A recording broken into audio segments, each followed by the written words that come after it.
गोविन्दाय नमो नमः। श्रीकृष्णाय नमो नमः। नारायणाय नमोस्तुते।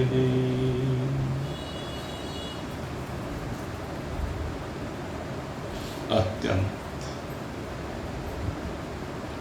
प्रेम संयुक्त हृदय के साथ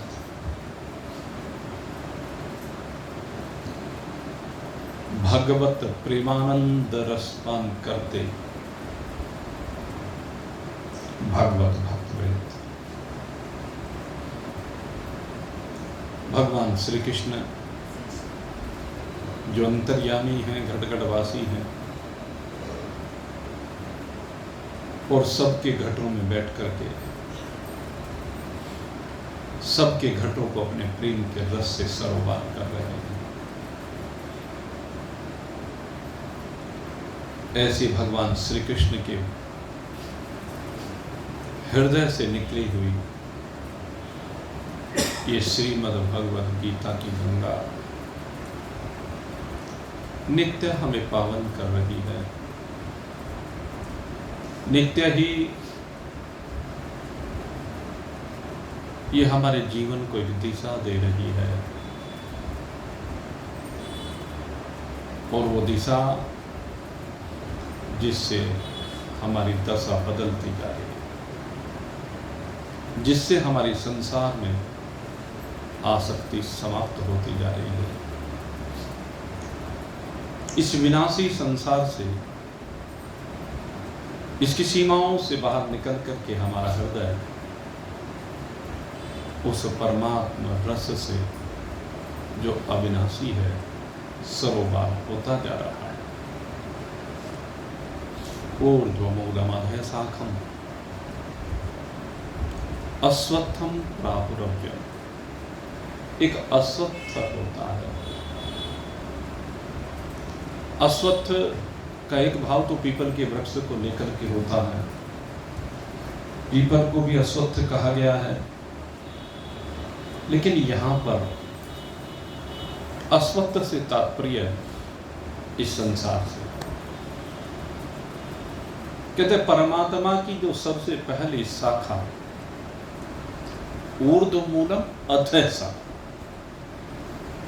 ये जो नीचे फैली हुई शाखा है, इसकी जो मुख्य शाखा है, मुख्य शाखा को कहते हैं ब्रह्मा जी। कहते ब्रह्मा जी रूपी मुख्य शाखा से जो इस संसार का प्रकटन हुआ है, जड़ और चैतन्य रूप में जो भाषित हो रहा है, जड़ चेतन जब जीव जत, कहते हैं सारा का सारा कैसा है, कहते हैं अश्वत्थ है। यहां पर संसार को परिभाषित किया गया। अश्वत्थ कहने से तात्पर्य क्या है संसार के बारे में? कहते हैं संसार ऐसा है कि एक क्षण के लिए भी स्थिर नहीं रहता। इस संसार की सबसे बड़ी विशेषता यह है, इस संसार में कुछ भी स्थिर नहीं रहता। आप अवलोकन करके देख सकते हैं। एक तो कहने की बात होती है और एक अनुभूति की बात होती है। कहते बहुत हैं, सुनते बहुत हैं, लेकिन अनुभूति तो कोई कोई कर पाता है ना। तो इस संसार के अश्वत्थ स्वरूप की अनुभूति कौन कर पाता है? कहते हैं जो इस संसार को एक बार गहराई से अवलोकित करता है। महान पुरुषों से सुना तो बहुत जाता है कि विनाशी है, सब कह देते हैं विनाशी है, लेकिन उस विनाशी रूप को क्या हमने देखा? ये शरीर संसार में प्रकट हुआ। संसार में प्रकट होने के बाद इसका एक अस्तित्व दिखाई दिया, और जब इसका अस्तित्व दिखाई दिया तो उसके बाद इसका अस्तित्व निरंतर वृद्धि को प्राप्त होना प्रारंभ हुआ। वृद्धि हुई, और कुछ समय फिर ऐसा लगा कि शायद स्थिर सा है। यद्यपि ऐसा कभी होता नहीं कि शरीर कभी भी स्थिर रहता हो। शरीर में परिवर्तन क्षण क्षण में होता रहता है, शरीर में क्रियाएं क्षण क्षण में चलती रहती हैं। शरीर निरंतर वृद्धि और अक्षय को प्राप्त होता रहता है। प्रारंभ में वृद्धि को प्राप्त होता है, जैसे एक पौधा लगाया जाता है, पहले बीज होता है, धीरे धीरे बीज अंकुरित होता है, और अंकुरित होने के बाद फिर धीरे धीरे उसकी जो फूट होती है वो उसे एक पौधे का रूप देती है, आगे जाकर एक वृक्ष का रूप देती है। तो बढ़वार है। फिर धीरे धीरे वो जो वृक्ष है वो अक्षय होना प्रारंभ होता है। यद्यपि उसका अक्षय होना दिखाई नहीं देता नहीं है, लेकिन होता है। सबकी एक आयु होती है, बूढ़ा हो जाता है। जैसे बरगद का पेड़ है, उसका बुढ़ापा उसकी जटाओं से मालूम होता है। पीपल का वृक्ष है, उसका भी बुढ़ापा दिखाई देता है। आम का वृक्ष है, उसका बुढ़ापा भी देखने वाले देख लेते हैं। जामुन के वृक्ष का बुढ़ापा देखने वाले देख लेते हैं, और उस बुढ़ापे से पता चलता है कि धीरे धीरे ये अक्षय होता जा रहा है, शक्तिहीन होता जा रहा है। ये आगे एक दिन ऐसा आएगा कि इसके अंदर फल देने की शक्ति सामर्थ्य समाप्त हो जाएगी। जो वृक्ष में हो रहा है वही मनुष्यों में हो रहा है। जब वृद्धि को प्राप्त हुआ तो इसके अंदर शक्ति है, सामर्थ्य है, सृजन की शक्ति है, निर्माण की शक्ति है, पालन की शक्ति है। लेकिन जैसे जैसे ये आगे बढ़ता है शरीर, तो फिर इसमें अक्ष प्रारंभ होता है, और जब अक्ष प्रारंभ होता है यानी बुढ़ापा आता है, जरा अवस्था आती है, तो इसके अंदर शक्तिहीनता आनी प्रारंभ हो जाती है। इसकी सृजन शक्ति समाप्त होनी प्रारंभ हो जाती है, इसकी पालन शक्ति समाप्त होनी प्रारंभ हो जाती है, क्योंकि अभी अक्ष की तरफ बढ़ रहा है। और अक्षय की तरफ एक दिन में नहीं बढ़ा, एक पल में नहीं बढ़ा, क्षण क्षण बढ़ रहा है। लेकिन हमारी आंखें उसे देख नहीं पाती, पकड़ नहीं पाती उस परिवर्तन को। तो यही संसार की विशेषता है कि संसार में होते हुए परिवर्तन को हम देख नहीं पा रहे। हो तो रहा है लेकिन देख नहीं पा रहे। विचार करके देखिए, हमने देखा बचपन में शामली को, हम एक बार गांव से आए तो तांगे में बैठ के आते थे। शुगर मिल के बराबर में तांगे खड़ा हुआ करते थे, यहाँ रास्ता हुआ करता था। देखा कहाँ चले गए तांगे, एक दिन में चले गए क्या तांगे? धीरे धीरे बैलगाड़ी, तांगे आदि लुप्त होते चले, अक्षय हो गए। अब धीरे धीरे दूसरे साधन आए ना, गाड़ियां आई। प्रारंभ में जो गाड़ी आई वो एम्बेसडर गाड़ी आई, अब कहां दिखाई देती है? केवल सरकारी ऑफिसों में सीमित रह गई है। फिएट आई, अब कहीं दिखाई नहीं देती है, क्योंकि रोज परिवर्तन हो रहा है, रोज नए मॉडल आ रहे हैं, रोज नई टेक्नोलॉजी आ रही है। परिवर्तन। इस मोबाइल के बारे में किसी ने सोचा था क्या? किसने सोचा भी नहीं था, लेकिन मोबाइल आ गया। और मोबाइल भी वो बड़ा सा भारी सा प्रारंभ में, और वो शान का प्रतीक, और धीरे धीरे कितना परिवर्तन आ गया, कितनी टेक्नोलॉजी बदल गई। यही तो है, पुराना चला गया, नया आ गया, यही हो रहा है। ये शरीर भी जैसे जैसे पुराना होता चला जाता है, नया आ जाता है। ये जीव इस शरीर में बैठ करके जो यात्रा कर रहा है, आगे नया शरीर मिल जाता है। वासांसि जीर्णानि यथा विहाय नवानि गृह्णाति नरो प्राणि तथा शरीराणि विहाय जीर्णन्यानि संयाति नवानि देहि। जब जीर्ण शीर्ण हो जाता है, जैसे वस्त्र को छोड़ दिया जाता है, ऐसे शरीर रूपी वस्त्र को ये जीवात्मा छोड़ देता है। आप पुराने होने पर वस्त्र को छोड़ देते हैं, जैसे ऐसे कहते हैं पुराना होने पर यह शरीर रूपी वस्त्र भी जीवात्मा छोड़ करके चला जाता है और नए वस्त्र को धारण कर लेता है। नवानि गृह्णाति नरो पराणि, नए को ग्रहण कर लेता है, यही है। इसी को स्वत्व कहते हैं। लेकिन इस परिवर्तन को देखना, जिसने इस परिवर्तन को देख लिया वो इस संसार से विलग हो। जिसने समय के परिवर्तन को देखा, समय की चाल को देखा, वो दृष्टा बन गया। और जिसने नहीं देखा वो जीता रहा और मरता रहा, दुख पर दुख उठाता रहा, प्रतिकूलताएं जीवन में आती रही। ऐसी स्थिति, क्योंकि संसार का चक्र है भाई। काल की बहती धार है, कोई उतरता पार है। काल की बहती धार है, कोई उतरता पार है। आजा आजा साधक आजा, नाव मेरी तैयार है। आजा आजा साधक आजा, नाव मेरी तैयार है। काल की बहती धार है, कोई उतरता पार है। आजा आजा साधक आजा, नाव मेरी तैयार है। काल की बहती धार है, लेकिन कहते हैं महान पुरुष, हमारे संत और ग्रंथ भगवान की बात को कहते हैं कि आप गुरुदेव ने एक नैया तैयार की है, आप उस नैया में आकर के विराजमान हो जाइए। अगर आप उस नैया में आकर विराजमान हो गए तो इस काल की धार के साथ नहीं बहेंगे। आप काल की धार जो बह रही है उसको उस नौका में बैठ करके पार हो जाएंगे। आप उसमें डूबेंगे नहीं, आप मरेंगे नहीं। महान पुरुष यही समझा रहे हैं। पाल खोल कर उड़ा दिए हैं पवन प्यार की भर करके, पवन प्यार की भर करके।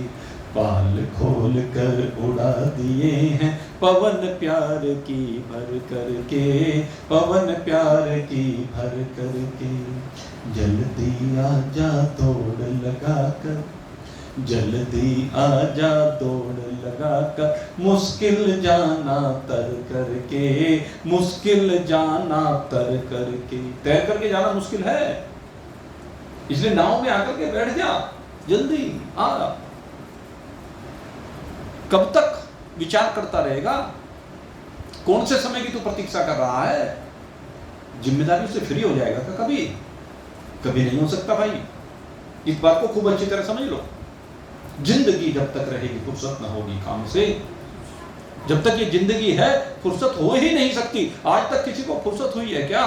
बच्चे को, जवान को, बूढ़े को काम से कभी फुर्सत हुई नहीं है। इस काम के चलते चलते ही काम बनाना पड़ेगा। इसलिए कह रहे हैं महापुरुष बार बार कहते हैं, अरे जब जाग जाए तभी सवेरा है। चाहे प्रहलाद और ध्रुव की तरह से बचपन में जाग जा, चाहे जवानी में जाग जा, और या परीक्षित की तरह से बुढ़ापे में जाग जा, पर जाग जा। वो आह्वान कर रहे, आ जा। पाल खोल कर उड़ा दिए हैं पवन प्यार की भर करके, पवन प्यार की भर करके। जल्दी आजा दौड़ लगा कर, जल्दी आजा दौड़ लगा कर, मुश्किल जाना तर करके, मुश्किल जाना तर करके। और क्यों बुला रहा हूं मैं? गुरुदेव कह रहे हैं शिष्यों से, भगवान कह रहे हैं अपने भक्तों से, क्यों बुला रहा हूं? क्योंकि मुझको तुझसे प्यार है, मैं तुझ पर बलिहार है। मुझको तुझसे प्यार है, मैं तुझ पर बलिहार है। आजा आजा साधक आजा, नाव मेरी तैयार है। काल की बहती धार है, कोई उतरता पार है। आजा आजा साधक आजा, नाव मेरी तैयार है। लेकिन नाव में कौन बैठ सकता है? कहते हैं जिन्होंने परोपकार करना प्रारंभ कर दिया, जिन्होंने भगवान की भक्ति करनी प्रारंभ कर दी है, जिन्होंने इस प्रारब्ध की सीमा से अपने आप को बाहर निकालना प्रारंभ कर दिया है, वो जा सकते हैं, वही भाग्यवान होते हैं। भागो वाले बैठ चुके हैं। भागो वाले क्यों बैठ चुके हैं? क्योंकि उनका विश्वास बन गया है। और जो रह जाते हैं, कौन रह जाते हैं? कहते हैं जो निर्भाग हैं, जिनके भाग्य भी खुले नहीं, दरवाजा जिनका खुला नहीं। भागो वाले बैठ चुके हैं, निर्भागों को शंका है, निर्भागों को शंका है। भागो वाले बैठ चुके हैं, निर्भागों को शंका है, डूब न सकती नाव। देखो कितना विश्वास दिला रहे हमारे गुरु जी। कहते हैं मेरी जो नैया है वो डूब नहीं सकती। और ये कोई ब्रह्मनिष्ठ ब्रह्म ज्ञानी महान पुरुष ही कह सकते हैं, मेरे गुरुदेव जैसे महान पुरुष ही कह सकते हैं।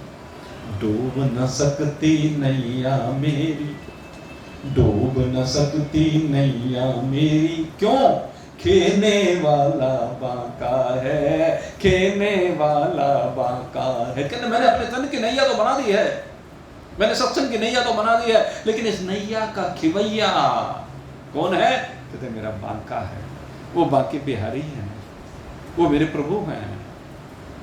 इसलिए नैया अगर भगवान के हाथ में सौंप दी, अब सौंप दिया इस जीवन का सब भार तुम्हारे हाथों में है, जीत तुम्हारे हाथों में और हार तुम्हारे हाथों में। जिसका इतना पक्का विश्वास है कि बस मैंने तो सौंप दी नैया, तो जिसने सौंप दी उसकी नैया तो पार होगी, क्योंकि भगवान ने ठेका ले लिया।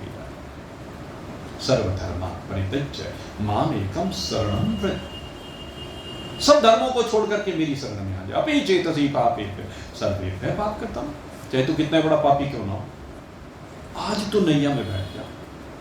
अब तो अपने चित्त को पवित्र कर ले, अब तो मेरे को अपने चित्त में धारण कर ले। तो भगवान ठेका ले रहे हैं। डूब न सकती मेरी नैया, खेने वाला बांका है, खेने वाला बांका है। जो सच्ची सरकार है, जग का केवनहार है।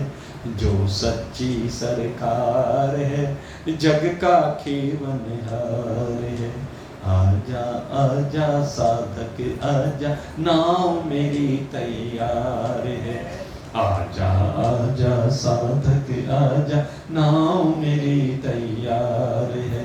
काल की बहती धार है, कोई उतरता पार है। आजा आजा साधक आजा, नाव मेरी तैयार है। ज्ञान नाव चली भव सागर। स्पष्ट है, ये ज्ञान की नाव, ये परमात्मा ज्ञान की नाव, ये ब्रह्म ज्ञान की नाव, ये आपके अपने ज्ञान की नाव, ये चल रही है कहां? कहना भव सागर। इस भव सागर में चल रही है। और किस लिए चल रही है? इसको पार करने के लिए चल रही है। ज्ञान नाव चली भव सागर, पार उतरते कितने हैं, पार उतरते कितने हैं। ज्ञान नाव चली भव सागर, पार उतरते कितने हैं, पार उतरते कितने हैं। कितने उतरते हैं पार? कहते हैं अधिकारी जितने आ जाए, अधिकारी जितने आ जाए, पार उतरते उतने हैं, पार उतरते उतने हैं। चाहे जितना भार है, संख्या बेसुमार है। चाहे जितना भार है, संख्या बेसुमार है। आजा आजा साधक आजा, नाव मेरी तैयार है। काल की बहती धार है, कोई उतरता पार है। आजा आजा साधक आजा, नाव मेरी तैयार है। कहते भव सागर में नाव चल रही है। कहले इसमें कौन बैठ सकता है? पहली बात तो ये है। कहते जो बैठेगा उसका सबका फिर ठेका भगवान में लेगा। कहते कौन बैठ सकता है? कहने लगे वही बैठ सकता है जो अधिकारी है। और अधिकारी कौन है? कहते जो साधन चतुष्ट से संपन्न। पहले अनुबंध चतुष्ट होते हैं, फिर साधन चतुष्ट होते हैं। अनुबंध चतुष्ट, इस मार्ग पर बढ़ने के लिए 4 अनुबंध होते हैं, और उसके बाद साधन चतुष्ट होते हैं अधिकारित्व के लिए। ये अनुबंध चतुष्ट में क्या क्या आता है? कहते हैं एक तो इसमें विषय आता है। इस वेदांत की ओर ऐसे नहीं बढ़ा जाता। कहते हैं इसका विषय क्या है? कहते हैं इसका विषय केवल जीव और ब्रह्म की एकता है।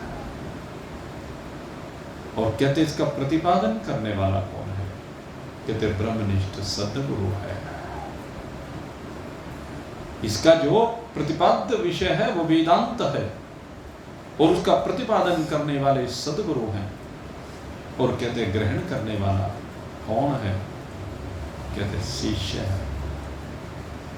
वो शिष्य इस विषय को ग्रहण करता है, क्योंकि उसका प्रयोजन है जीवन का। ये उसका जीवन का प्रयोजन ये है कि मुझे परमात्मा को पाना है, मुझे अपने स्वरूप में विराजमान होना है।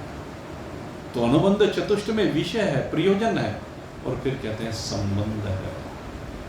संबंध किसके साथ है? कहते हैं एक तो शास्त्र के साथ संबंध है, क्योंकि शास्त्रों का ही तो ज्ञान है, शास्त्रों से ही तो ज्ञान मिलता है। शास्त्र क्या है? कहते भगवान की वाणी है। शास्त्र प्रतिपादक है, इस ज्ञान का प्रतिपादक शास्त्र है। और जब अधिकारी शिष्य किसी गुरु की शरण में बैठ करके उस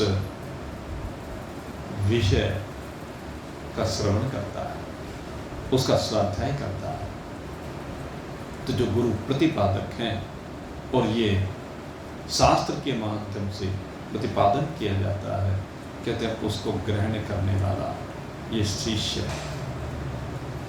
तो विषय है, प्रयोजन है, संबंध है, और चौथे का अधिकारी है। अनुबंध चतुष्ट के अंतर्गत ये 4 चीजें आती हैं। और अधिकारी, कहते हैं अधिकारी में भी 4 चीज होनी चाहिए, उसको कहते हैं साधन चतुष्ट है। साधन चतुष्ट किसे कहते हैं? कहते हैं सबसे पहला जो साधन है वो विवेक है। विवेक से तात्पर्य, विवेक किसे कहते हैं? कहते हैं जब सत्य और असत्य का विवेक हो जाए, जड़ और चेतन का विवेक हो जाए, सुख रूप और दुख रूप का विवेक हो जाए। अर्थात क्या विवेक हो जाए? इसमें यहाँ पर जो हम देख रहे हैं, जो दिख रहा है, जो भी कुछ प्रक्रियाएं यहाँ पर चल रही हैं, उसमें रहने वाला क्या है और छूट जाने वाला क्या है। अस्वत्थ से तात्पर्य यही है, जो छूट जाने वाला है वो अस्वत्थ है, जो रह जाने वाला है वो परमात्मा है, तेरा आत्मा। तो सत और असत का निर्णय यही करना। ये जो अस्वत्थम प्राहुरव्यय, 2 चीजें हैं, एक अस्वत्थ जो छूट जाने वाला है, एक अव्यय जो सदा रहने वाला है, जिसको अव्यय कहा गया। कहते जो मूल है वो तो अव्यय है, और जो उसकी शाखाएं हैं वो रहने वाली नहीं है, वो अस्वत्थ है, वो परिवर्तनशील है, वो निवृत्त हो जाने वाली है। ऊर्ध्वमूलम अधः शाखम अस्वत्थम प्राहुरव्ययम, ये बहुत गहरा विषय है। इसको महान पुरुषों ने न जाने किस किस प्रकार से इसका प्रतिपादन किया। तो अधिकारी जो नित्य और अनित्य के विवेक से संयुक्त हो, जो सत और असत के विवेक से संयुक्त हो, जो जड़ और चेतन के विवेक से संयुक्त हो, जो सुख रूप और दुख रूप के विवेक से संयुक्त हो जाए, जिसकी समझ में आ जाए हाँ भाई परमात्मा रहने वाला है और संसार छूट जाने वाला है, तो तब कहते हैं वह देख उसके अंदर विवेक जागृत। और कहते हैं जब विवेक जागृत होता है तो विवेक जागृत होने के बाद जीवन में वैराग्य आता है। जब विवेक जागृत हो जाए तो फिर वैराग्य की बात होती है। वैराग्य क्या किसे कहते हैं? अब जरा समझ लेना वैराग्य को। वैराग्य किसे कहा जाता है? कहते हैं वैराग्य से तात्पर्य है इस लोक में जो भी कुछ है। भाई दरवाजा शायद बंद हो गया, एक बार खोल देना।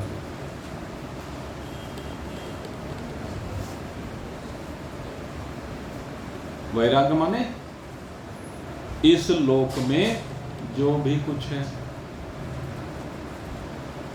क्या है इस लोक में? देखो क्या क्या है। कहते जो भी कुछ आपको दिख रहा है वो सब। दिखने वाले में संसार के पदार्थ भी हैं और दिखने वाले में संसार के प्राणी भी हैं, और ऊपर भी दिख रहा है संसार, सूरज, चांद, सितारे, नदी, नाले, पेड़, पर्वत, सभी कुछ तो दिख रहा है। कहते जो दिखने वाला है,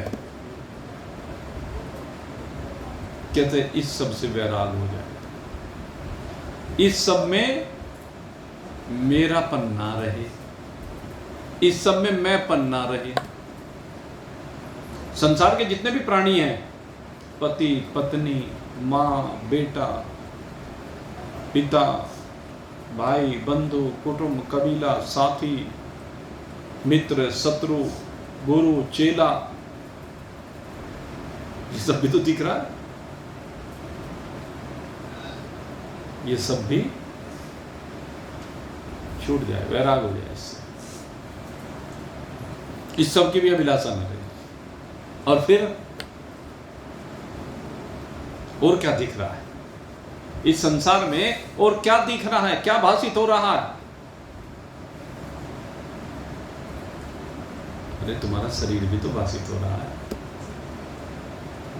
ये भी मिथ्या है। जब वो मिथ्या है, जब दूसरे का शरीर मिथ्या है, दूसरे के शरीर के साथ अटैचमेंट नहीं है, तो फिर तेरा शरीर भी मिथ्या है, तेरा शरीर भी झूठा है, तेरा शरीर भी रहने वाला नहीं है। तो फिर ये भी तो नहीं हुआ, ये भी तो असत हुआ, ये भी तो जड़ हुआ, ये भी तो दुख रूप हुआ। सीधी सी बात। गोचर जहाँ लगी मन जाई, गोचर जहाँ लगी मन जाई, सो सब माया जाने उभाई। कहते हैं गो माने इंद्रियां, जिनके द्वारा हम विषयों की अनुभूति करते हैं, जिनके द्वारा हम विषयों का भोग या त्याग करते हैं। ज्ञानेंद्रिय, कर्मेंद्रिय, अंतःकरण, सब इंद्रियां। इंद्रिया माने करण, इंद्रिया माने यंत्र, औजार। जैसे घर में भोजन बनाते हैं तो घर में भोजन बनाते हुए चूल्हा एक औजार है, आपका कुकर एक औजार है, आपका तवा एक औजार है, आपकी कड़छी एक औजार है, जितने चम्मचे हैं, थाली हैं, प्लेट हैं, वो सब औजार ही तो हैं। भोजन बनाने के लिए वो सब औजार हैं, यंत्र हैं। जैसे वो यंत्र हैं, ऐसे इस जीवात्मा को ये शरीर के अंदर ज्ञानेंद्रिय, कर्मेंद्रिय, प्राण, अंतःकरण इत्यादि औजार मिले हैं। जैसे उनसे सब्जी रोटी बना करके खाते हो, ऐसे इनसे करना है भाई। और सब्जी रोटी क्या है, अब इसको तो समझना पड़ेगा। जीवात्मा के लिए क्या सब्जी रोटी है? कहते प्रेम की, श्रद्धा की, भक्ति की। और किसके प्रेम की? कहते परमात्मा प्रेम की, परमात्मा प्रेम की तरकारी है। ब्रह्मा विष्णु महेश की चटनी, गुण सब जी परमान। ब्रह्मा विष्णु महेश की चटनी, गुण सब्जी परमा। तर्क वितर्क डूबता जिसमें, नहीं होता अनुमान। वहाँ डेरा लगाया मेरी जान, जहाँ कोई नहीं आता। ये है 3 गुणों की सब्जी है भाई, और उस सब्जी को ये सब चटकर जाता है जीवात्मा। और फिर क्या रह जाता है? राहुल अव्यय, जिसे अव्यय कहा है वो रह जाता है। ये है मेरे मित्रों भाव। तो वैराग्य माने दूसरे के शरीर से वैराग्य नहीं, दूसरे के पदार्थों से वैराग्य नहीं, अपने शरीर से भी वैराग्य। ये शरीर भी मैं नहीं हूं, ये शरीर भी केवल 5 भूत और 3 गुण है, और इसके अलावा कुछ नहीं। इसलिए इससे भी चित्त को हटा ले, इसमें भी चित्त को ना रमाना, इसका नाम वैराग्य। और कहा ये इस लोक का वैराग्य है भाई। अब इसके बाद कहने लगे परलोक की भी दिखवाई इससे रहती है। पंडित जी के पास जाओ, कोई भी समस्या हो, किसकी चर्चा करेंगे? फलाना देवता, फलाना देवता, फलाना देवता, फलाने को प्रसन्न कर लो, तेरे जीवन में धन की बहार हो जाएगी, फलाने को प्रसन्न कर लो, शक्ति आ जाएगी, वैभव आ जाएगा। क्योंकि जितने भी देवता हैं, देव नाम है ही इस बात से, हमारे बड़े साइंटिफिक वर्ड्स हैं ये सब। देवता जो देने वाला है, देव कहते हैं उसे जो देता है, और सब अलग अलग चीज देते हैं। जैसे सूर्य ऊर्जा का स्रोत, शक्ति का स्रोत है, तेज का स्रोत है, कीर्ति का स्रोत है। आपको पता है जिसका सूर्य है बलवान होता है ना, उसकी कीर्ति लोक से लेकर के परलोक तक फैल जाती है। फिर चाहे कोई उससे जलने लगे उस कीर्ति से, ऐसा भी तो होता है। हरिश्चंद्र की कीर्ति ऐसी तो फैली, इसीलिए तो हरिश्चंद्र को की कीर्ति से फिर विश्वामित्र जी उन्होंने जो है उनको जली छोड़ा। फिर विश्वामित्र जी ने परीक्षा ली, और परीक्षा लेने के बाद और बढ़ जाओ। देखो महान पुरुषों की ये विशेषता होती है। पहले तो हमें लगा बहुत बुरा किया उन्होंने, सारा राज्य मांग लिया, वहाँ शमशान घाट पे नौकरी कर रहे हैं। अब चिंतन करके देखिए, कैसे दिन देखने पड़े हरिश्चंद्र को। लेकिन जिस समय वो परीक्षा परिपूर्ण हुई, उसके बाद क्या हुआ? अगर ये काम हरिश्चंद्र के जीवन में ना हुआ होता तो आज हम सत्यवादी हरिश्चंद्र का नाम ना ले रहे होते। उसने परीक्षा दी और परीक्षा में वो सफल हुआ, इसलिए आज उसका नाम ले रहे हैं। कीर्ति तो उसकी पहले भी स्वर्ग तक फैली हुई थी। उसने इतने बड़े बड़े यज्ञ किए थे, इतना दान किया था कि उसकी कीर्ति फैली हुई थी।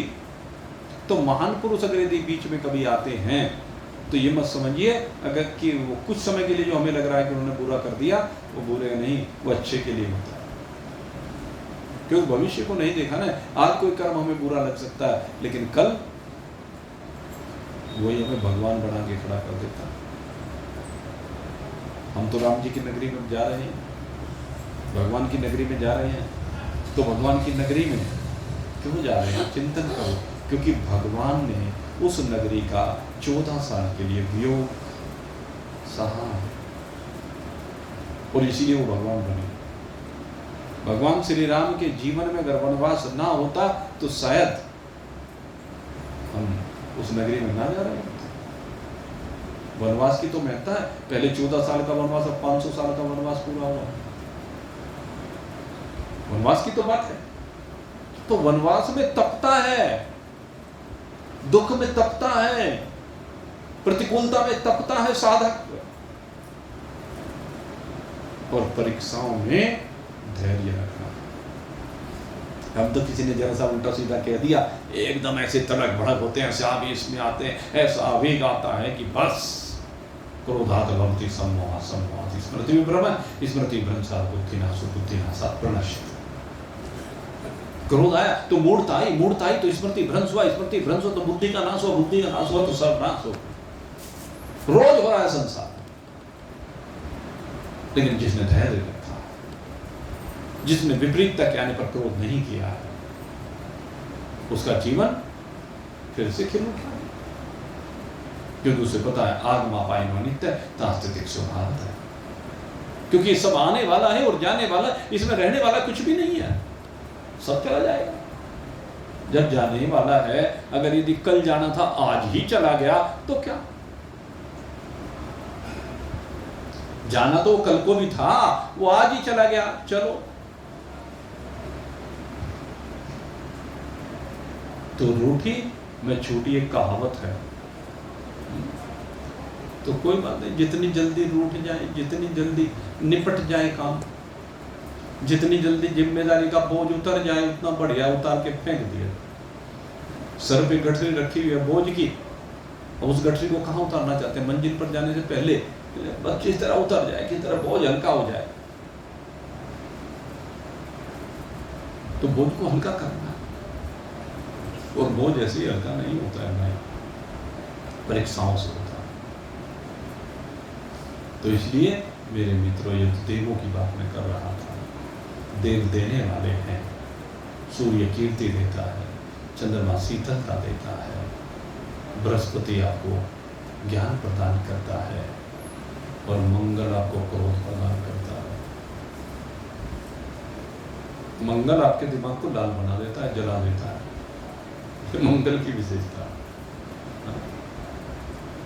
बुध बुद्धि प्रदाता है, शुक्र शक्ति प्रदाता है, शनि धन प्रदाता है। सबका अपना अपना प्रयोजन है। ये भूदेवी आपको आश्रय देती है, ये गगन आपको रहने का स्थान देता है, ये वायु आपको प्राण देता है, ये अग्नि आपके शरीर को गर्माहट प्रदान करती है, ये जल आपको रस देता है। सब देवताओं के अपने अपने प्रयोजन हैं, वो सब देते हैं, और हम इन्हीं जो वो देते हैं, इन्हीं को ये चाहते हैं कि ज़्यादा से ज़्यादा मिल जाए, इसलिए उन देवताओं की उपासना करते हैं। इसको प्रलोभन कहते हैं। कहने अधिकारी कौन है?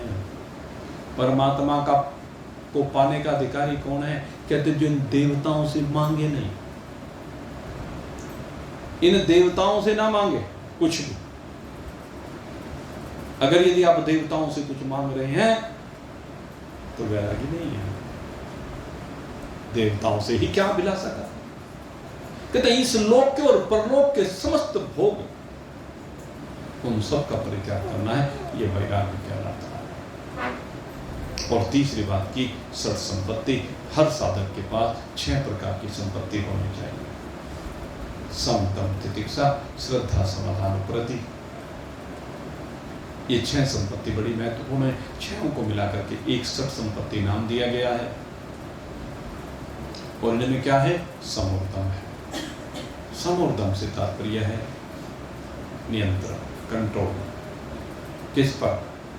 कहते इंद्रियों पर, मन पर। इंद्रियों पर कंट्रोल तम कहलाता है, मन पर कंट्रोल सम कहलाता है। तितिक्षा, सब कुछ, हर परिस्थिति को सहज भाव से सहन कर लेना, ये तितिक्षा कहलाती है।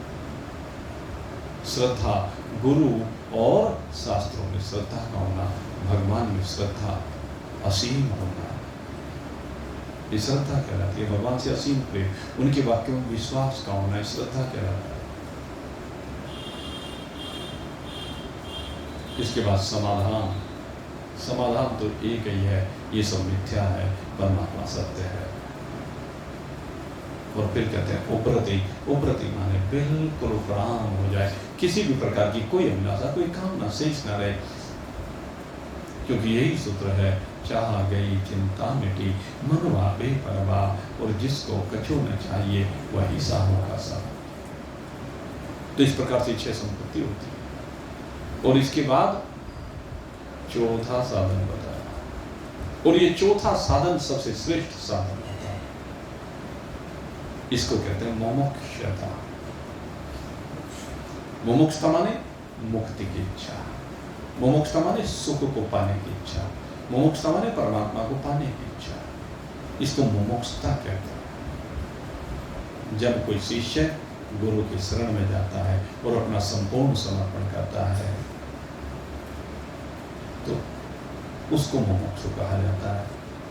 और जब वो मुमुक्षु गुरुदेव की शरण में जाता है कि मैं कुछ नहीं जानता, खाली होकर जाता है, कोरी किताब, तब गुरुदेव उस कोरी किताब पर उसके स्वरूप का बोध कैसे होता है वो साधन लिख देता है, और उन साधनों को करके वो भव से पार हो जाता है। तो इस प्रकार से ये अधिकारी की बात की जाती है।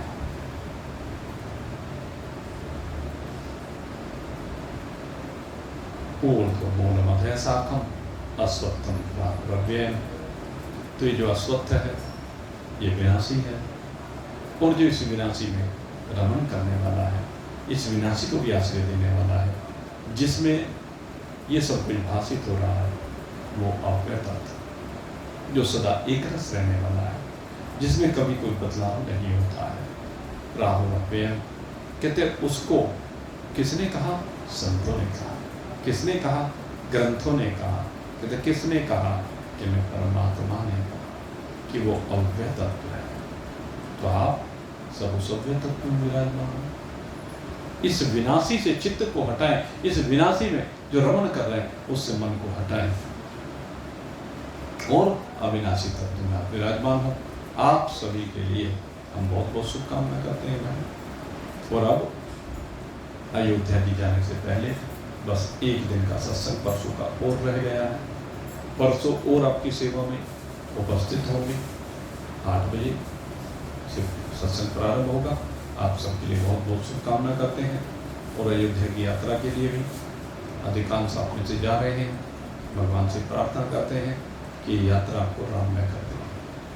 आप सबके लिए पुनः बहुत बहुत शुभकामना करते हुए, आज आपको मालूम है द्वादशी, और द्वादशी तिथि में जो हमारा ट्रस्ट का माता अन्नपूर्णा का प्रसाद लगाया जाता है, दिन में तो लगी गया है। अब यहाँ भी माता अन्नपूर्णा का प्रसाद लगाएंगे और फिर सब माता अन्नपूर्णा के उस प्रसाद को ग्रहण करके सब भगवान का नाम स्मरण करते हुए अपने अपने घर को जाएंगे। आप सभी के लिए बहुत बहुत शुभकामनाएं करते हुए बोलिए सच्चिदानंद भगवान की